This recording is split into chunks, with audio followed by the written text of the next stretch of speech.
ustedes hablarles de los límites que ha creado el vivir solo en la Tierra. Los humanos que hemos evolucionado aquí, hemos llegado a tener ciertas capacidades. Por ejemplo, yo les pregunto a ustedes, en este bosque, ¿cuántos ustedes creen que podrían vivir allí por unos días? Levanten la mano. Bueno, probablemente unos días. Y si les digo unos meses, muy bien, eres un poco extremófilo. Y si yo digo algunos años, yo creo que nadie podría hacerlo. La siguiente, por favor. Pero si ahora yo les envío una, bueno, no sé, creo que están... Ahora les muestro otro paisaje y yo les digo, un humano en este puesto, uno de ustedes puesto aquí, ¿cuántos días podría sobrevivir? ¿Ustedes creen que podrían sobrevivir días aquí? Levante la mano, ¿quién sobreviviría días aquí? Bueno, por allá, muy bien, Renja. Unas semanas, yo creo que ya no, ¿verdad? Entonces tenemos límites. La siguiente, por favor. Y ahora si yo les digo, en un ambiente como este, ahí está. Este es el desierto de La Joya, aquí en Perú, uno de los desiertos más parecidos a Marte que existen en nuestro país. Díganme ustedes creen sobrevivir unos días por aquí? Quizás unas horas. La siguiente, por favor. Ahora imagínense irnos al planeta Marte. Si nosotros vamos a esperar la evolución como la conocemos, vamos a necesitar tiempo. Y no solamente vamos a necesitar tiempo, sino que vamos a tener que esperar en muchos casos la muerte. ¿Por qué? Porque justamente la evolución va a tomar una serie de mutaciones que son la base de la evolución para llegar a tener en muchos millones de años probablemente la posibilidad de sobrevivir en un ambiente como ese. Pero nosotros no podemos esperar tanto tiempo. Nosotros somos exploradores. Siguiente, por favor. Y es así que además, si es que yo me voy para acá, a Marte, traerme los alimentos que yo necesitaría, tendrían que venir desde la Tierra. Estamos hablando de 9 meses de viaje, cuando están lo más cerca posible. Esperar además otros 2 años más para que otra vez la Tierra esté cerca a Marte y esperar otros 9 meses si quiero regresar o si quiero que me vuelva a llegar un alimento. Entonces, cuando hablamos de eso, el siguiente, por favor, pues les cuento que hay una misión que se llama Mars One, ¿no? Que la habrán visto en la red, donde reclutan a mucha gente para que quiera ir a Marte, que los que quieren ir a Marte dicen yo quiero ir a Marte. La realidad es un excelente suicidio colectivo. Esta misión podría ser que de repente si necesitamos algo, llegar allí, la siguiente, o de repente enviamos a nuestro amigo Matt Damon y él va y construye sus granjitas por allá, ¿no? Y la idea es justamente mostrar, bueno, ¿cuál sería la solución entonces para estar en un ambiente tan extremo y ir más allá de nuestros límites? Pues bueno, llevar los alimentos que necesitamos hasta ese lugar. Pero en este campo estamos hablando de viajes muy largos, mucho dinero, mucha carga, mucho volumen. Entonces, como el hombre es un explorador, desde hace ya muchos años atrás, el hombre ha tratado de buscar su supervivencia en el espacio. Ha tratado de ver primero desde el punto de vista de cuánto tiempo podía estar y permanecer allá. Y todos los estudios de los años 40 hasta los 70, hasta antes de la aparición de la Estación Espacial Internacional, fueron estudios que tenían que ver con supervivencia. Mandaban ratones, hasta algunos monitos por ahí. Es más, los monitos que iban no morían por estar en el espacio, sino que morían porque se les pasaba la anestesia, ¿no? Para hacerlos dormir. Es más, les cuento que el mono que sobrevivió más tiempo fue un mono peruano de la Amazonía, o sea, somos extremos. Les cuento que las pruebas de adaptación en realidad es muy interesante, ya surgen después de la Estación Espacial Internacional, y hasta ahora los estudios continúan siendo, ya están en una etapa de meseta, debido a que a un problema serio, ¿no? No todos podemos acceder a la Estación Espacial Internacional. Entonces, como habrán escuchado el doctor Laván, hay simuladores de espacio, hay una serie de ideas de mandar satélites para investigación espacial, etc. Pero esa es otra cosa. Pero ya las pruebas que se hacen ahora son para ver adaptación, ¿no? El siguiente, por favor. Entonces, en este contexto que les cuento, miren ustedes, además, esta diapositiva de Odyssey muestra cómo ya se está expandiendo para el año 2025 Ya vamos a estar haciendo minerías probablemente en algunos asteroides. Hay gente que ya se quiere ir a la Luna pagando sus $200.000, sus 250.000. Bueno, José Corredo tiene una ventaja, tiene 3 millones de millas de vuelo, así que seguramente va a ir gratis. Pero todos los demás mortales como nosotros tenemos que pagar entre $200 y $500.000 para darnos una vuelta a la Luna y tener una luna ahí mirando la Luna y el lado oscuro de la Luna, etc. Pero como se dan cuenta ustedes, el hombre quiere salir de la Tierra y queremos expandir, hacer turismo espacial, etc. Siguiente, por favor.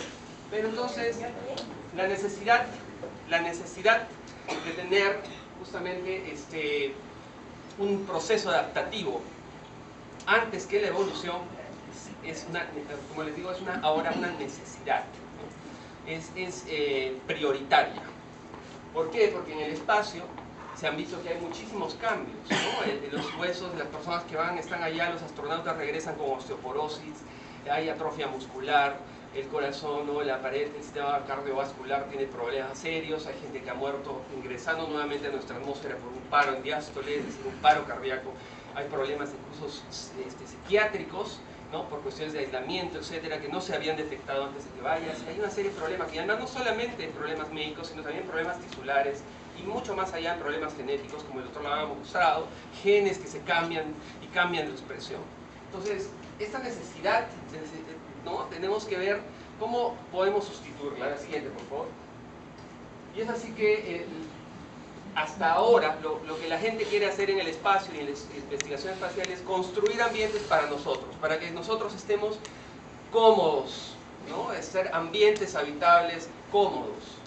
Pero no se dan cuenta que hay una nueva tecnología muy interesante y en lugar de construir cosas para estar esperando esa adaptación de millones de años, podríamos tenerla en un rato. Y justamente ahí aparece la biología sintética. Después del año 2001 en que sale el borrador del genoma humano, en las dos más grandes revistas de ciencia en el mundo, Science, Nature, mostraban el genoma.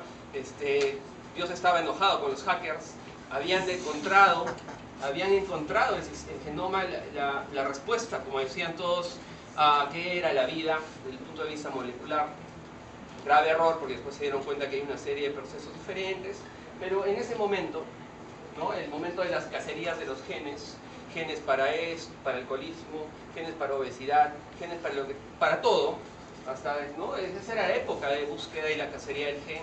Era la época en que todos querían hacer clonaciones, era la época en que todos estaban haciendo clonaciones, ¿no? La abeja Dolly, se acordarán. Además de eso, el famoso gen de la infidelidad, ¿no? Mi amor, tengo el gen de la infidelidad, lo siento. Es heredado, etc. Eso era una cuestión de época de los genes. La siguiente, por favor. Entonces, en esa época, pues todos queríamos hacer cosas con los genes, ¿sí? Y hacíamos clonación, hacíamos procesos muy complicados, es lo que se llamaba ingeniería genética. La siguiente, por favor. Pero bueno, esa ingeniería realmente tenía poco de ingeniería. ¿Por qué? Porque un laboratorio hacía fragmentos para una misma proteína grande, los otros más chiquitos, no había una reproducibilidad, una repetibilidad, además de eso eran procesos muy lentos. Y lo más importante para los ingenieros, no había piezas estándares. No puedo tener yo no sé, puedo tener un clavo de 5 pulgadas acá y en China es el mismo, pero no podía hablar lo mismo y el mismo idioma porque mi laboratorio tenía una pieza de 7 probablemente pares de bases, la otra 14, no sé, y era muy diferente y por eso no tenía nada de ingeniería, la ingeniería genética. La siguiente, por favor. Y es por eso que se pretende hacer piezas estándares, ¿no? Ese era el nuevo cambio. Busquemos hacer piezas estándares para la biología también. Fragmentos de proteínas o péptidos o en este caso genes, fragmentos de genes que puedan ser estándares en cualquier parte del mundo. La siguiente, por favor. Y es así que se comenzaron a incluso vender en línea. El que estaba, bueno, ahí ya conocen algunas compañías que lo hacen. Lo siguiente, por favor. Y justamente es la aparición de lo que llaman los bioladrillos o biobricks, que justamente ahora se venden para decir, yo quiero un fragmento que brille, haga brillar roja a mi bacteria y la puedo comprar online, ¿no? Y mando el diseño, etcétera, y la compro. La siguiente, por favor. Y es así que, siguiente. aparece pues la reingeniería de la ingeniería genética, y esa es la biología sintética. La biología sintética es en realidad es la reingeniería de la ingeniería genética. La siguiente, por favor. Y en este camino, pues lo que se fue y lo que se hizo fue una comparación de usar piezas estándares en la parte, por ejemplo en este caso computacional, comparadas con la parte de tejidos en las células. Por ejemplo, las redes venían a ser los cultivos de tejidos, el software, bueno, dicho, el hardware de las computadoras eran las células, los módulos y tarjetas de video, son pues las vías de señalización, los conjuntos de vías de señalización para ciertas cosas. Vamos bajando más allá, los interruptores lógicos, on-off, apago, no, el apago y lo prendo, las secuencias lógicas, eran las reacciones bioquímicas de fosfatasas, las que fosforilan algo, desfosforilan algo, que pasan en nuestras células. Finalmente esas proteínas y genes pues venían a ser las piezas mínimas, que son pues esos pequeños transistores, esas pequeñas partes de la placa electrónica. Y eso venía a ser pues una comparación interesante de que muestra a la biología sintética cómo poder relacionar dos campos completamente, aparentemente diferentes. La siguiente, por favor. Y así, en ese camino, pues la reingeniería de la ingeniería genética hace que uno pueda programar el fragmento de un gen, lo saca con un ladrillo, lo inserta en un hardware que sería la computadora, perdón, dicho, la bacteria, en este caso es una E. coli, por ejemplo, y además lo más interesante es que comienzan a reproducirse. En un inicio teníamos, no sé, 100 bacterias y ahora tenemos millones, porque se han reproducido y además tienen el ladrillo que queríamos, ya hecho en más cantidad. Esta bacteria va a producir ese gen, va a sacar el material que queramos y eso va a ser muy interesante. La siguiente, por favor. Y es así que quiero mostrarles como un ejemplo de un switch electrónico, por ejemplo, que es muy conocido, como el HRS, ¿no? Está acá en un sistema biológico que existe, un gen, expresado dice, no te produzcas tú, y por ejemplo puede decir, párate tú para que no te produzcas tú. Es un switch de un loop, digamos, de negatividad, tú no lo haces, sí.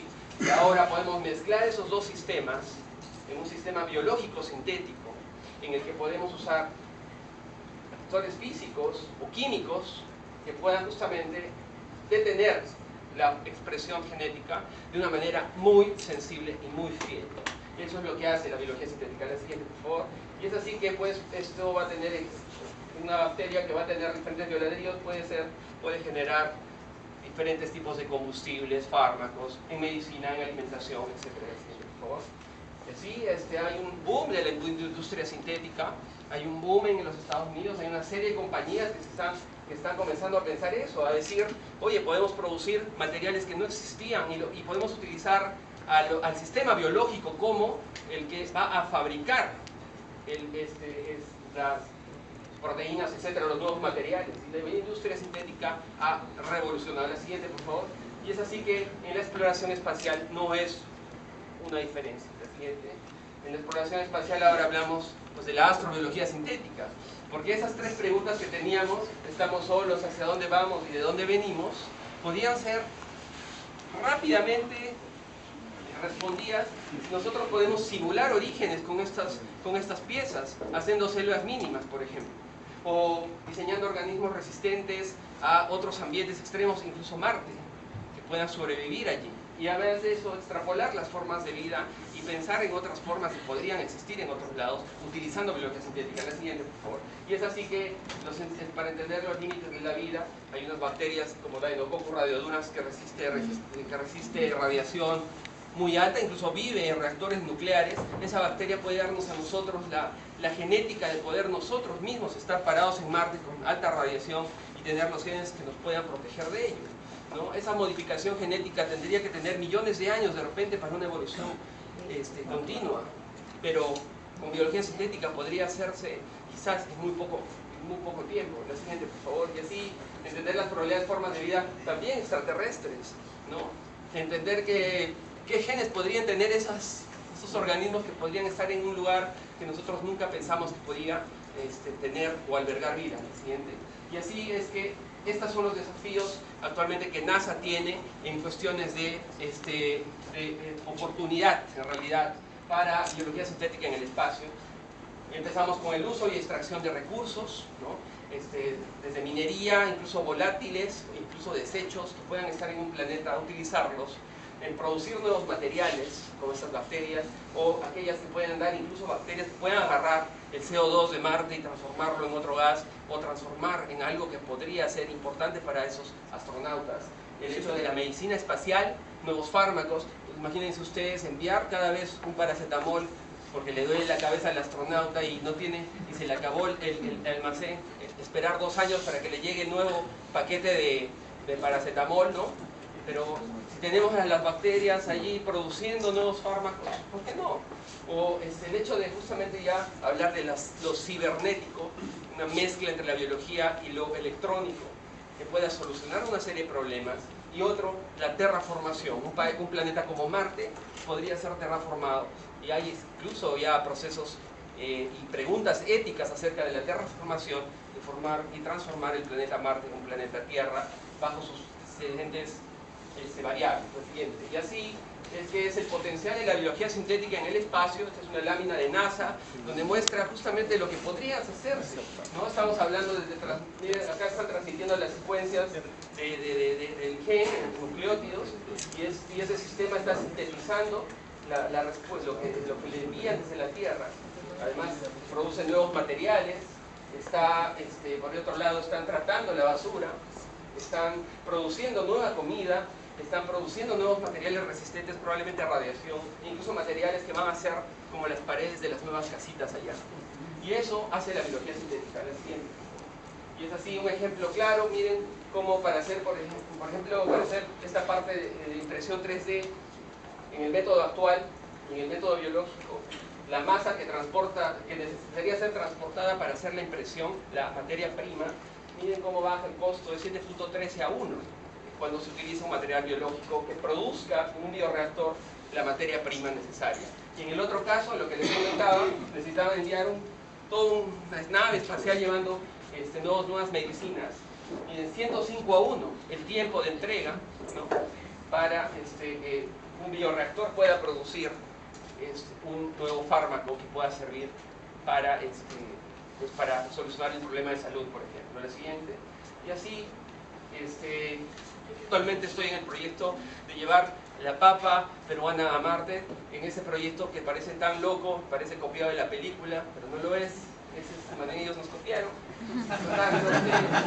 Acá estamos mezclando, por ejemplo, trigo con un pescadito que puede sobrevivir temperaturas de menos 10 grados centígrados, por ejemplo. Tiene los genes necesarios, se juntan para dar a una planta que pueda resistir un ambiente completamente muy frío, porque le da la enseñanza genética. En este momento estamos en la capacidad de acelerar la evolución. Uno podría decir las connotaciones éticas que podría tener eso. Podríamos hablar ya de connotaciones de los famosos organismos genéticamente modificados. Sin embargo, nosotros tenemos en la mano también la posibilidad de salvar gente que está como en desiertos y en zonas no cultivadas. 840 millones de personas en África sin poder tener acceso a un cultivo, y podemos nosotros de esa manera, no solo ahí, sino llevar a colonias. Esta es una imagen de lo que podría ser la misión que salga de este estudio de la papa en Marte. Pequeños robots que utilizan el suelo, pero le inyectan nutrientes necesarios para crecer una especie de cultivo marciano basado en justamente modificación genética. La siguiente. Y es así que ese es el equipo que trabaja en la parte de la papa en Marte, con un grupo de NASA Ames y un grupo del Centro Internacional de la Papa, el Dr. Chris McKay, NASA Ames, y acá los investigadores del CIP, Melissa de NASA, y bueno, yo estoy acá dirigiendo en el Perú esta parte marciana del proyecto. La siguiente, por favor. Y finalmente, pues agradecerles a todos ustedes su paciencia, una serie de instituciones que trabajan por